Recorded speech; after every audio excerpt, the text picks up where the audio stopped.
And good morning to the DME for Peace community. Welcome to this week's edition of the M&E Thursday Talks. These Thursday Talk webinars on DME for Peace are made possible with the support of the Carnegie Corporation of New York through the Peace Building Evaluation Consortium. Just in case you've forgotten, and I know I was replaced last week, my name is Jack Farrell and I am the DME for Peace Project Manager at Search for Common Ground based in Washington, D.C. Today, I am delighted to welcome our guest, Jillian Foster of Global Insight, who's going to lead a discussion on engaging religious leaders in attitude and behavior change, using a multi-methods approach to evaluate impact and navigate Afghanistan's challenging environment. Just a note, if you have a question during the webinar, you can write it down on the question function on your GoToWebinar dashboard, and we will address that once we reach the question and answer section. I'm not going to take up any more of your time. I'm going to hand over to our guest, Jillian. Jillian, you're very welcome to the Thursday Talks. The floor is all yours. Thank you. And you can hear me okay, yes? Yes, you sound great. Okay, perfect. Hello, everyone. Thanks for having me. This is a really exciting project, and I am delighted to talk to you about kind of the evolution of what is an ongoing project. This started as a final external evaluation for World Vision. It was a partnership between World Vision Australia and the Afghanistan office. And it's a very unique project. And so I'm actually looking at taking this forward into more academic research as I find myself kind of jointly at Global Insight as well as Yale University at this point. So I'm going to dive into some specifics about the project, and then we'll dive into like kind of the challenges and how we address those and really where it's going forward. And I welcome any and all questions. I'll try to answer them the best I can. So let me kick things off. Okay, so just a brief bit about Global Insight. We specialize in research, monitoring, and evaluation, and data work. Obviously, these things are quite related. We do them a la carte as well as kind of multiple at once with NGOs in fragile contexts. So we're often working in conflict zones or places that are related to conflict, like humanitarian efforts. All of our work employs a gender-sensitive multi-method approach wherever possible. So a little bit about the context. I provided a bit of background on the context because I wasn't sure actually who would be on the call, like how familiar you would be with Afghanistan. So just a brief kind of setting of the stage. Afghanistan's women's labor market participation is only at 23%. We're looking at girls' primary school enrollment at just below 40%. And we have female government employees at 22%, according to 2010 data, but only 9% of those are in decision-making roles. And then we have 87% of women who believe that they require the permission of their husband to vote. This was taken from 2004. So there probably has been a slight adjustment since then. But generally speaking, the context in Afghanistan is one in which women's mobility, decision making, political participation, and economic participation in the kind of the formal economic sector, all of these things are severely constrained. And it's a very conservative environment. So there's a great deal of sex or gender segregation, and women's physical mobility is quite constrained, not only because of the cultural context, but that in combination with what is, many, many years of a fragile conflict setting type environment, which we all know has implications for women's mobility. It also has implications for women's roles politically and economically as men and women engage in the conflict in different ways. It kind of sets ajar the gender roles. So Afghanistan has been a kind of a tumultuous and interesting location for quite some time. The context specifically for this project was in Herat. I've provided a map here so that you can see. It's a little hazy, this map, but you should be able to see it. Kabul is a large, Herat is a large province in Western Afghanistan. And it's the actual city of Herat is the third largest city.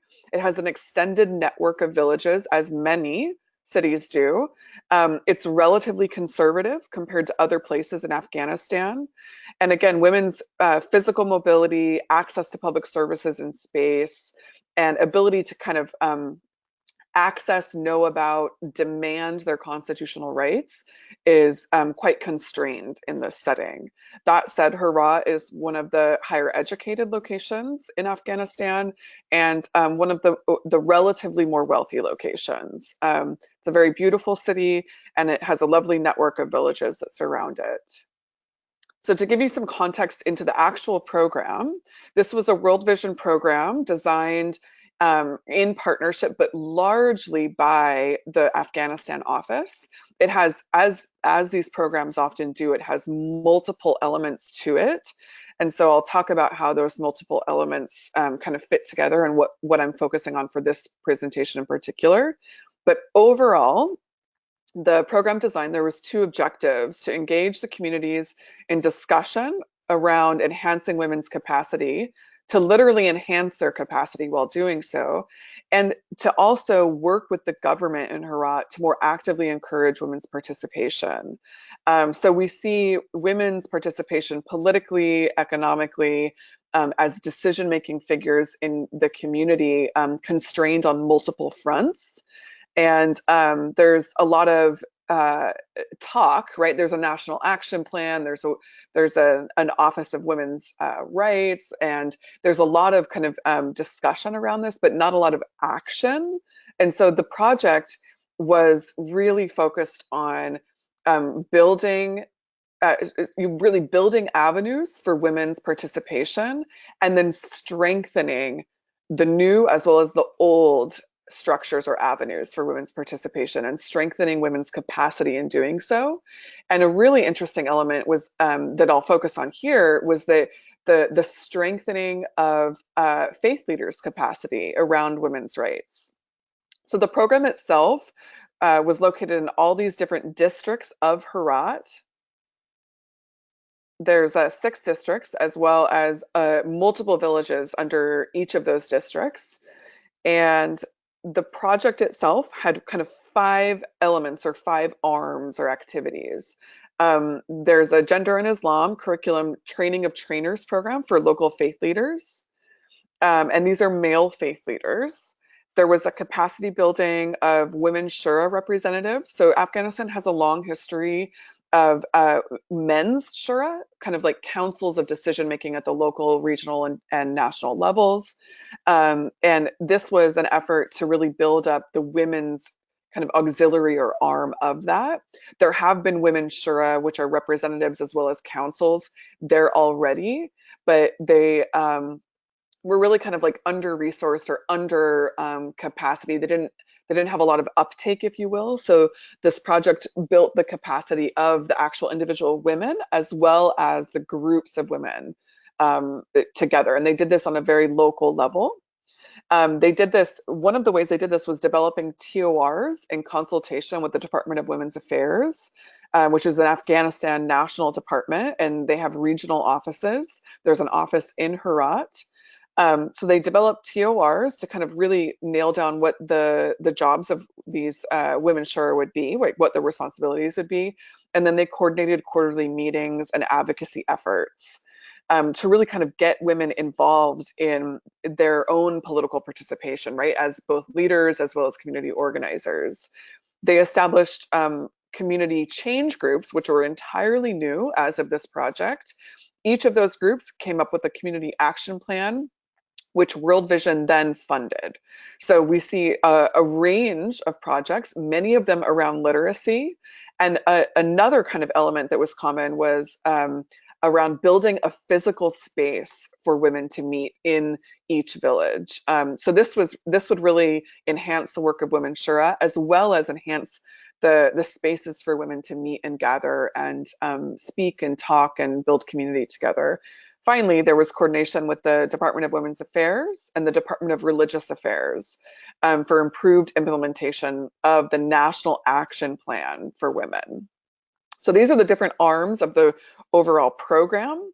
The one that I'm focusing on here for this particular presentation, all of these arms were evaluated in the final external evaluation. But what I'm focusing on here is the first one, this gender and Islam training for training of trainers format. So I'll go into kind of how that took place and then some of the findings. So there were three elements to this particular activity. Number one, this was a UNDP Gender and Islam curriculum that was then adapted to the local context. There's two things that are important here. It's the framing of women's rights or gender equality within the religious context, within Islam, within Quranic text, but also the further adaptation for Afghanistan specifically. So this allowed kind of like hyper local framing so that it was more salient and resonated with local faith leaders as well as their constituents.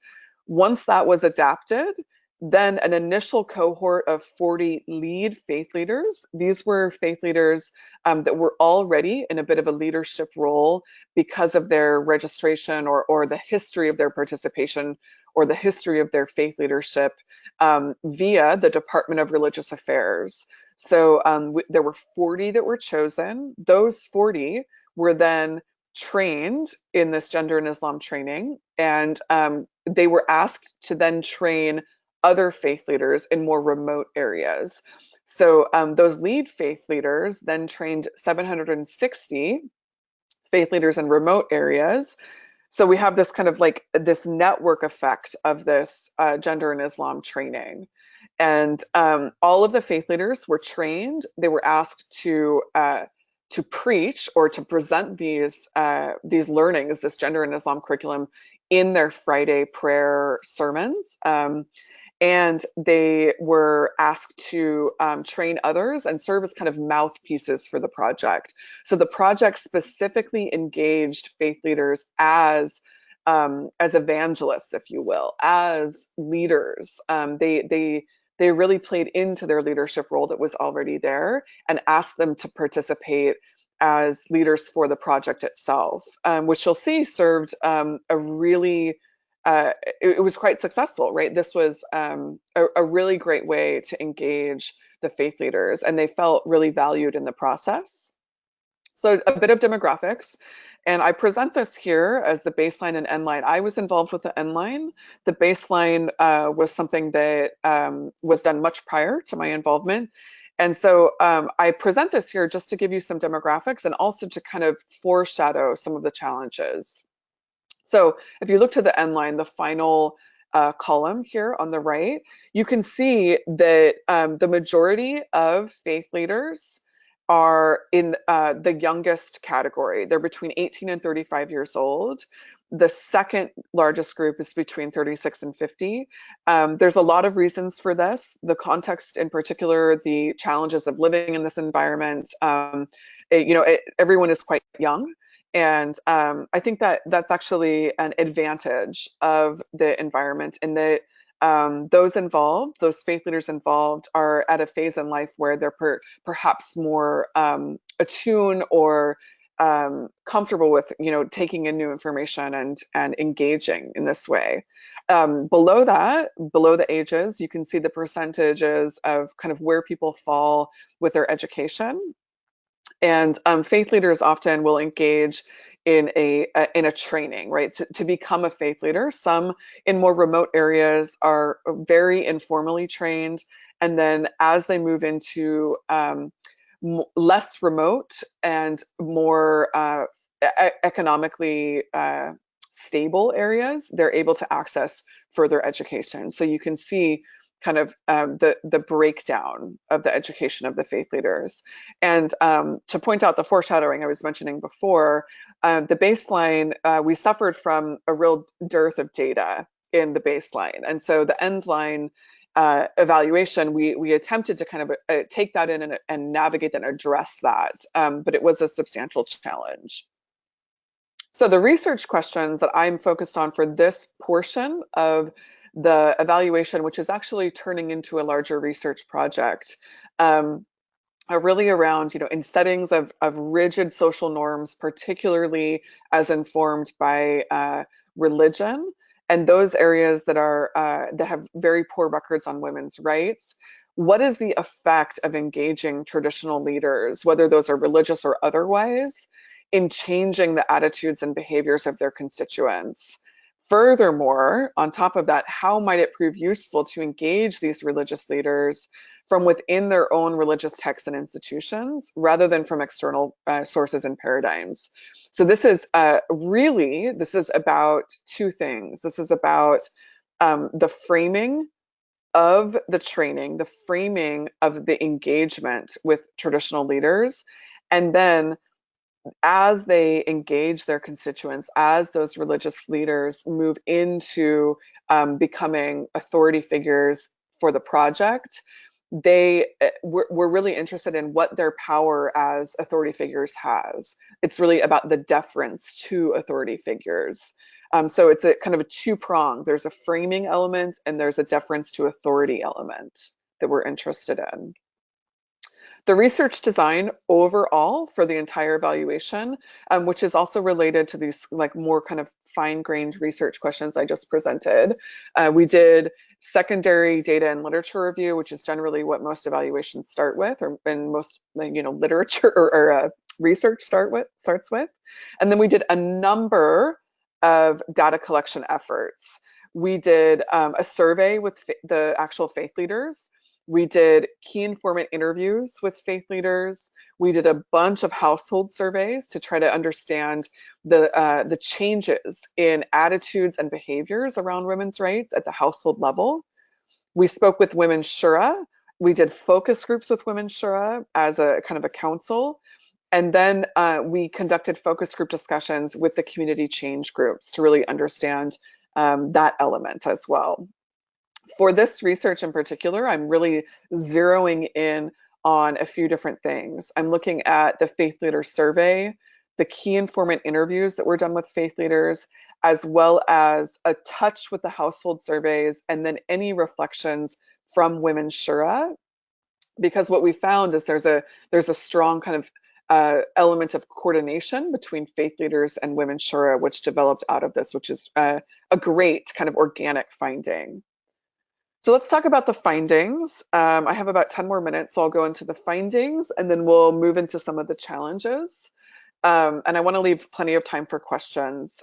So the findings, the faith leaders personally changed their beliefs and behaviors around women's rights. This was absolutely critical to the success of the project, as well as to the strength and power of engaging faith leaders.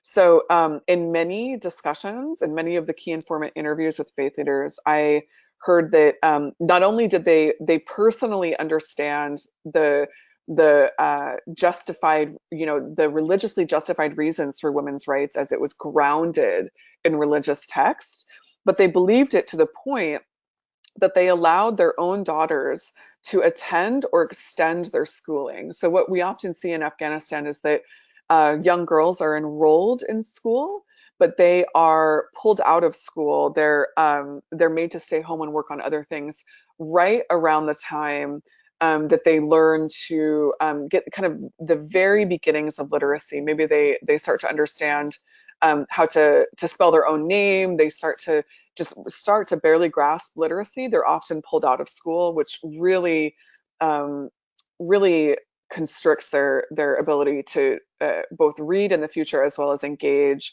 kind of externally in the future. And this is done at a very young age.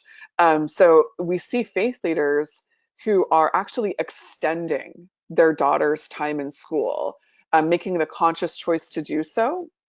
And faith leaders were asked a series of questions in our survey around women's rights. So for this, I built a number of indices. I believe that attitudinal questions should be asked in a series of questions and then built into an index to understand attitudes rather than kind of a one-off question. It should be a series of questions that could have different elements or sides or aspects of the attitude. So that's what we did. We asked faith leaders as well as households we asked them about their feelings on women's rights with a series of questions. And we found that faith leaders increased their support for women's rights by 8.8 percentage points, which given the restriction, given the poor record on women's rights and the really kind of anti women's rights or gender equality tone of the setting, this is a substantial increase. So this is quite a win for the project. Another finding that we have, which I found very interesting, is this kind of organic uptake of the gender and Islam curriculum by faith leaders that were adjacent to the project. You know, they weren't directly involved in a training of any element, but they showed a great deal of interest. So we have 74.8% of the faith leaders that we surveyed and spoke with, they were approached by other faith leaders who originally did not participate in the project to learn about and promote women's rights in their community. You know, there was a lot of like, what's going on here? What are you working on? I want to bring this to my community as well. And there was also the faith leaders that we spoke to, 84.2% of them said that they noticed faith leaders who did not participate in the project were actually promoting women's rights as well. So there was this kind of filtering down of the information, both a direct interest and ask to have the information so that they could take it to their communities, but also a less direct, kind of a you know, a really pushing out of the information in an organic way, in a less direct, a really lovely kind of seeping out of the information. I'm like dying for a metaphor or analogy here, but I can't quite get one other than like a sponge, it kind of moving to the outer regions of the sponge because of the information is both grounded in religious texts, but it's also seen as quite powerful to the setting. Another finding, we see that faith leaders, they were directly asked to do this. They were asked to speak about women's rights in their Friday prayers. And we see that they not only spoke about it in their Friday prayers, but they also did a great deal of consultation with their constituents, whether on a one-on-one or a few people in a setting outside of their Friday prayer discussions. So on the left, you'll see that pie chart. This was taken from household surveys. They were asked at the household level if faith leaders were promoting women's rights at Friday prayers. We see that nearly 70% said yes. All of the faith leaders that we spoke to and surveyed said that they were promoting women's rights at their Friday prayers. And there may be a discrepancy there depending on who was surveyed at the household level. So in these settings, women are not often attending Friday prayers. So they're receiving the information secondhand from their husbands or male relatives who have attended. On the right, we have a lovely quote from a faith leader that really, I think, illustrates the point about communicating with their constituents. So not only is it important for them to promote women's rights, does this faith leader say, but also they're preaching to people afterwards, and they're doing so because it is based in Islamic values to talk about women's rights, right? It is really grounded and justified in this religious text, which is quite powerful.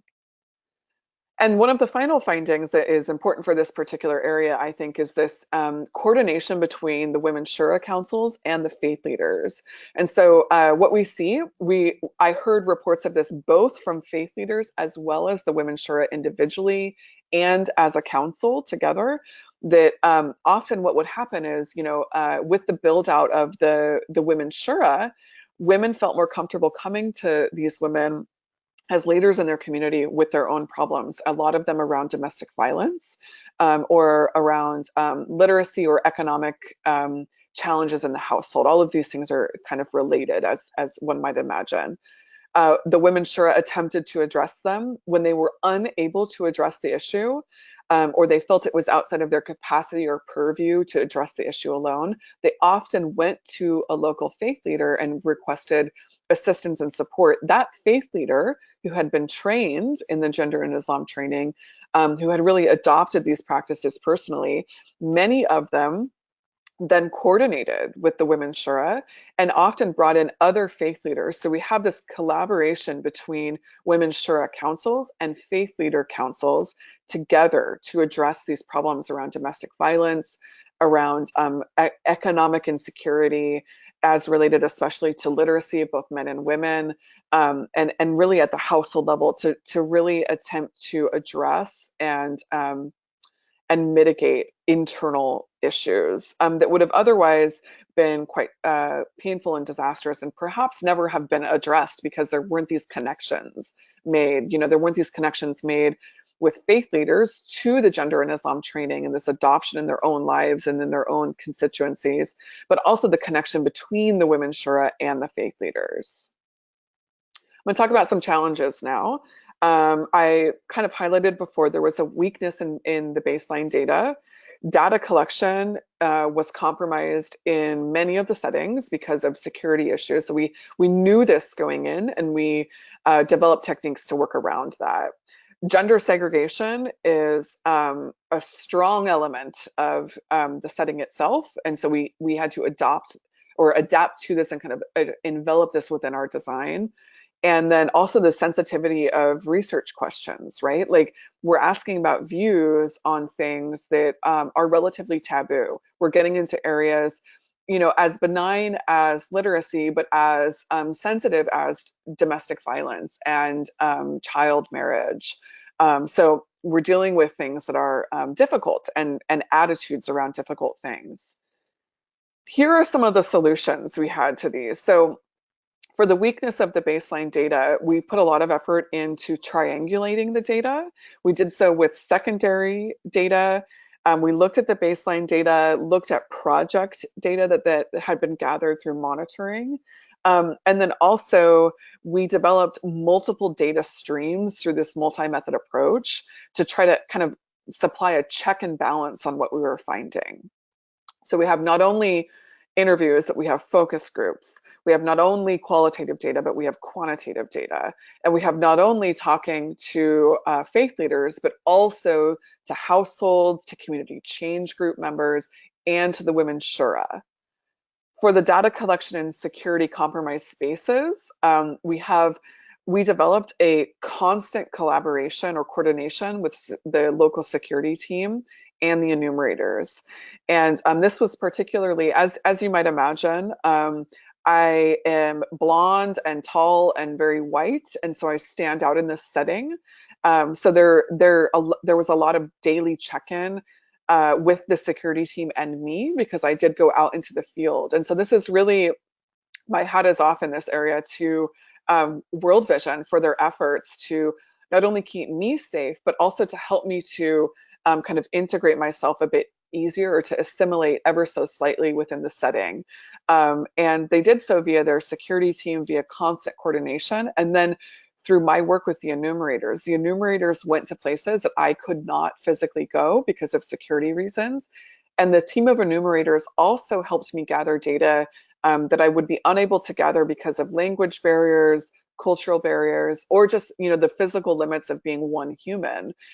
Using enumerators, using local enumerators, I think is a very important thing. And that leads into kind of the next thing, which is the gender segregation. We dealt with this via mixed sex enumeration teams and meeting women where they feel most comfortable. This is something I'm very passionate about and feel that it must be done. Sometimes data is gathered in homes because women feel more comfortable in those settings. And sometimes data is gathered with only women if women enumerators, that is, if that is what women feel most comfortable with.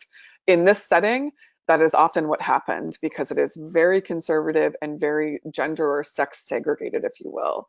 And then finally, we spent a great deal of time at the beginning to adapt sensitive research questions to the local setting and to really work out these multiple kind of multi-level questions we would ask that would then go into the indices around attitudes. So I'm coming up on time here. I want to leave time for questions. I just want to give you a brief kind of view on what's happening now. This was an evaluation. This is now moving into research at that dual-pronged area of deference to authority figures and this locally salient framing effort.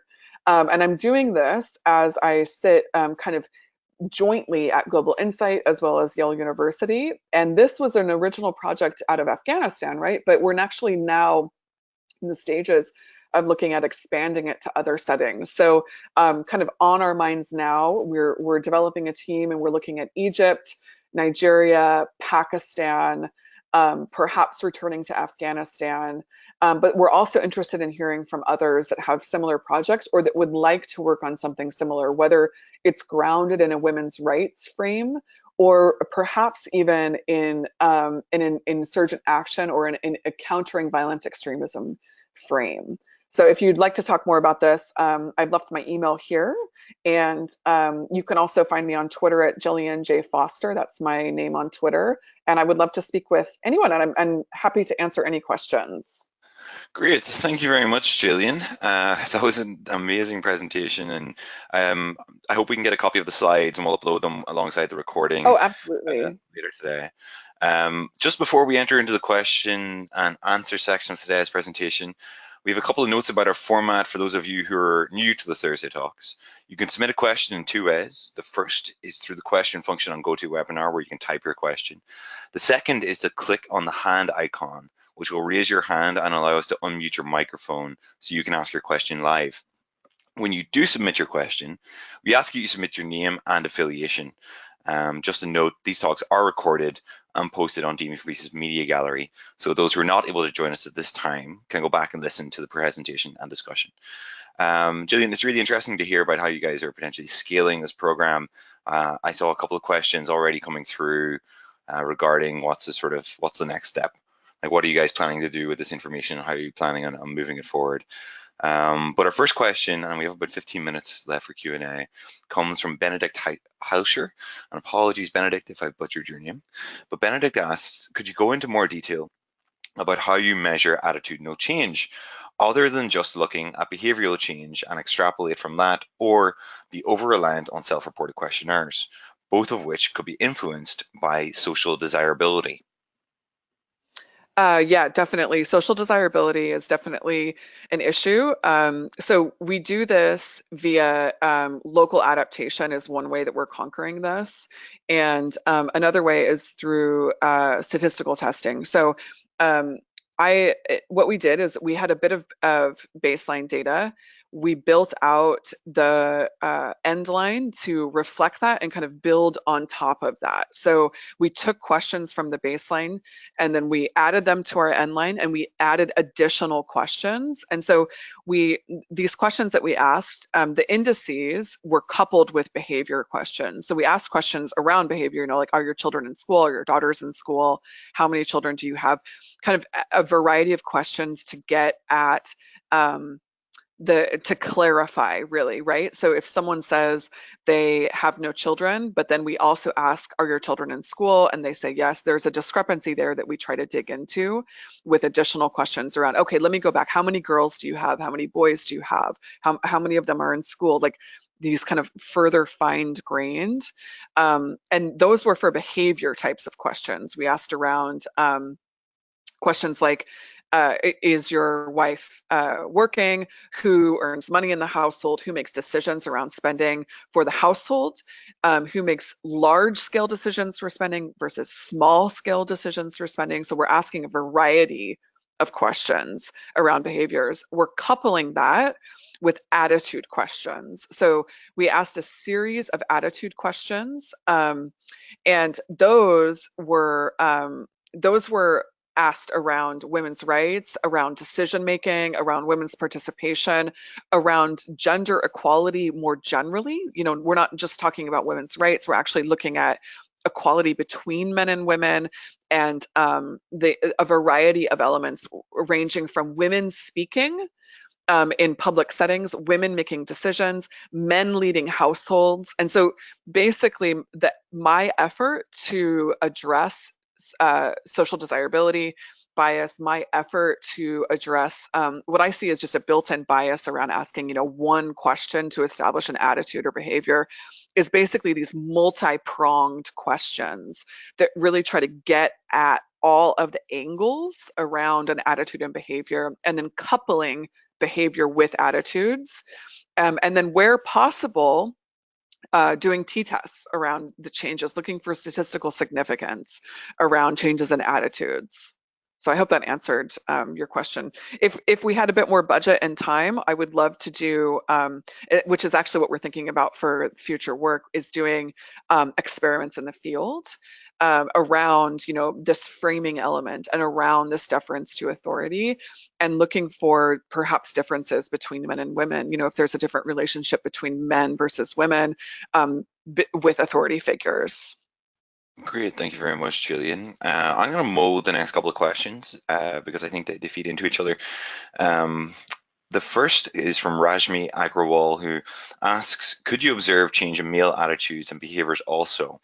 And this then ties into sort of just the male aspect with Cynthia Gergerich's question, where she asks, did you have male interviewers as well? Do you think that data collected matters on whether it is done by a male or a female? And what is the motivator for faith leaders to employ gender attitude change? What are the resistant factors to change that you encountered? Okay, so these are big questions. Yes.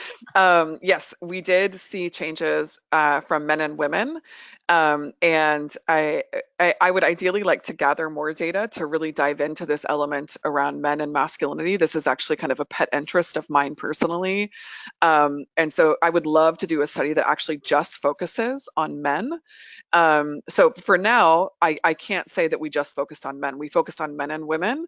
And then with the faith leaders, this was only men because of, this is the design of the setting, actually. There are only male faith leaders in this setting at this moment.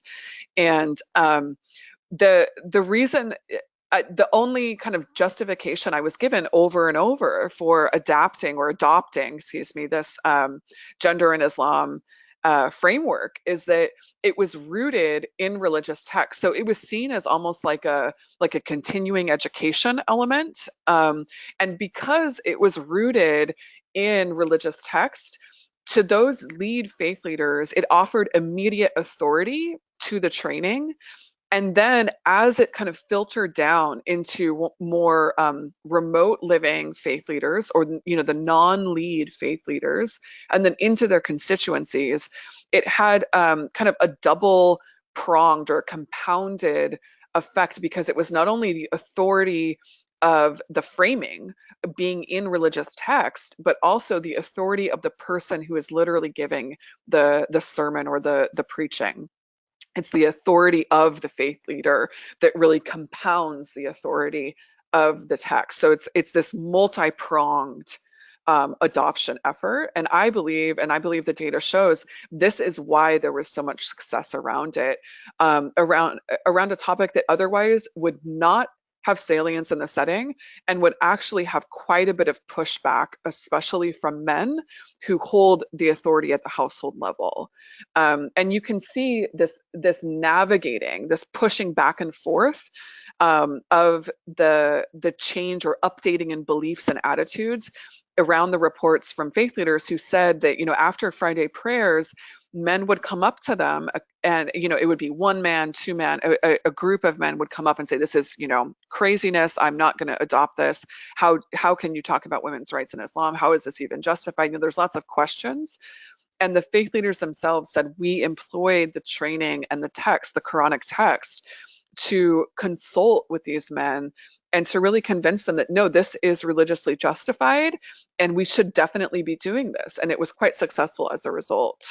I think there was one other element to that question I'm forgetting, which is the power of using male enumerators. We use men and women enumerators. We pair them in teams of a man and a woman. What this allows is flexibility and safety. So in this setting, women are not safe if they're going alone, so they need to be with at least one other person.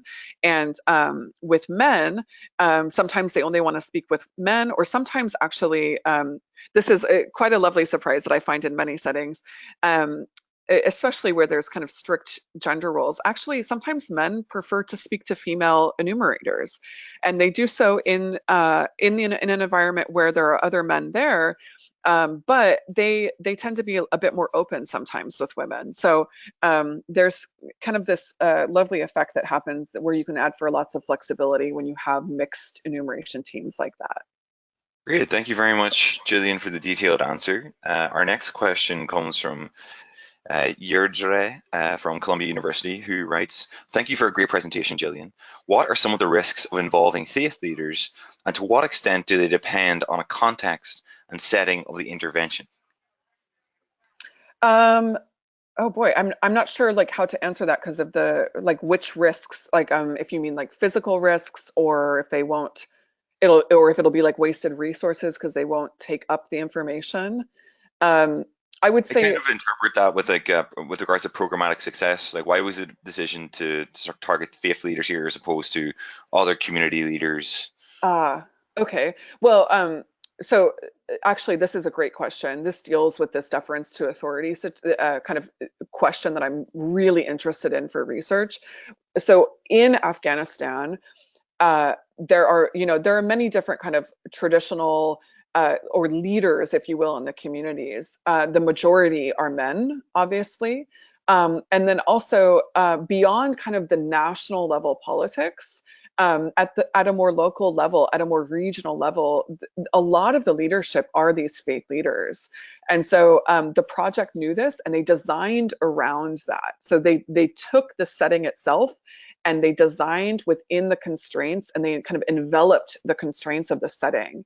And so, if we're looking at deference to authority, we would enter a setting and say, okay, who are the authority figures in the setting? Let's work with them and see what is the power of working with them. So in this particular setting, the authority was faith leaders, and it was men, and so they worked to engage men as male faith leaders, as male authority figures and representatives. So this is really a highly gendered authority, and gender not only in that it is men, but also that we're dealing with concepts of leadership, masculinity, men as heads of households, the authority and rights and responsibilities and caretaking of men. It's enveloping all of that within the design, which I think is a really powerful element, and proved quite successful. Great. Jillian, we have time for one last question, and this comes from Chris Ryder at the Tony Blair Institute. And Chris writes, "We work with religious leaders in Nigeria to prevent extremism. They are all men. We are now working to include women. How did you select your participants? Is there a risk that association with a Western program might undermine the religious leaders' traction in local community? And if so, how did you manage this risk?" So I should say I wasn't involved in the program design. I was involved at the final external evaluation level. Decisions around who to engage were made prior to me, but I think the decisions that they made and the way that they developed the curriculum and program speaks to a very strong element, which is this local adaptation. The Afghanistan office has international staff. The majority, though, are local staff. Those interacting with the more remote places, those interacting with the villages as well as the faith leaders, those were local staff members. And so there's a finely tuned element of knowing who to engage and how to engage them. And there's always risk in doing this. And I think Nigeria is a really interesting setting. I actually have done some research in Nigeria as well. And I know a woman, she's associated with ICANN, which I'm sure you're aware of as well. She engages a lot of people in her programs around countering violent extremism, both women, mothers specifically, and I believe that she's done some work around education and with male leaders. So when you're looking to engage women, I would look to those networks that are already set up, and to really engage them and to look for ways that you can access, networks that are there but perhaps less visible. This is where women often lie. Women are active and doing many things in these settings, serving a great deal of leadership role or positions, if you will, but they're doing so in informal and in less clear or kind of like pink or gray area, similar to how we think of like pink or gray area economy. You can think of that as like where we have women sitting in these settings and where their leadership lies and where these networks that you can go in and work with and collaborate with, and really relying on their expertise and their know-how and authority, and in giving that legitimacy to them as well. Great. Well, thank you very much, Jillian, for being an amazing host and for a wonderful presentation today. I'm sorry we didn't get to all the questions. I'll make sure to post them on the DME for Peace comment section under the video so that we can continue this discussion online. And thank you to the DME for Peace community for joining another edition of the M&E Thursday Talks. Like I said, we recorded this webinar and we'll be posting it on our website later today. Please feel free to continue the discussion there and continue sharing it with your colleagues. We're going to be back next week, November 15th at 10 a.m. Eastern, with Deborah Levine to talk about unconscious bias and conscious decision making. I hope to see you online there, and you should have some more information about that webinar in your inbox in the not too distant future. Thank you again, Jillian, and I hope everyone has a great rest of your week. Thank you.